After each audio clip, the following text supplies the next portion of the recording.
gabar aad u qurux badnayd oo la sheegay in loo magacaabay saldhigga degmada Shibis ee magaalada Muqdisho ayaa magaalada Muqdisho waxay ka abuurday dood fara badan iyadoo la arkay dhalinyaro aad u fara badan oo raadinaya cid xabsiga geysa.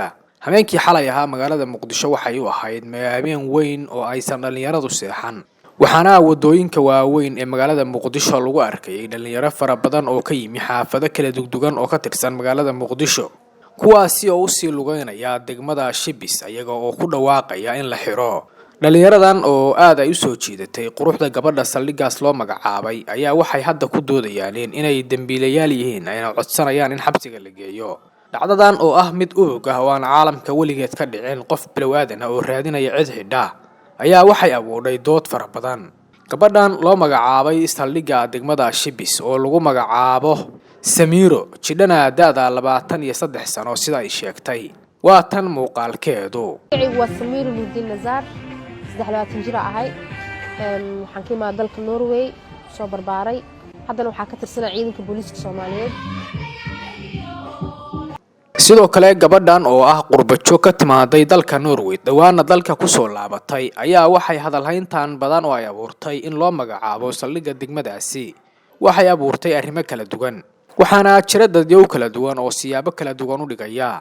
degmada Shibis oo ah degmada ugu dadka iyo dhaqdhaqaaqa badan magaalada Muqdisho ayaa waxa ay dadku faalaynayaan sababta keentay in gabadhan loo magacaabo.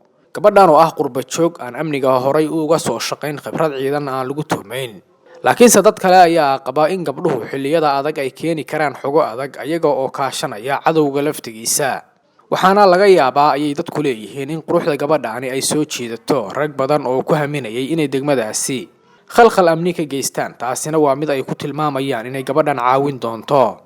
haddaba markii dhinacyo badan laga eego arrintani waxay u muuqataa inay tahay mid xasaasi ah oo aan laga hayn dood badan iyo sababta keentay in gabadhan loo magacaabo. dhalinyaro badan oo Soomaaliyeedna ku khasabtay inay saldhiggaasi hor dhooftaan waxay ka mid tahay mucjisooyinka 2022 ka dhacaya magaalada Muqdisho, kuwaasi oo ah kuwa xasaasi ah oo abuuradooda waaweyn. haddaba daawade adiga i daawanaya sidee u aragtaa in gabar qurux badan oo dhalinyaro ah oo qurbajoog ah loo magacaabo saldhigga dhexe ee degmada Shibis? sideese ku keeni kadha amni gabadhan iyada oo ay saldhiggaasi noqon doono saldhigga ugu shukaansiga iyo hadalhaynta badan rag badan ay hadda hor dhooban yihiin.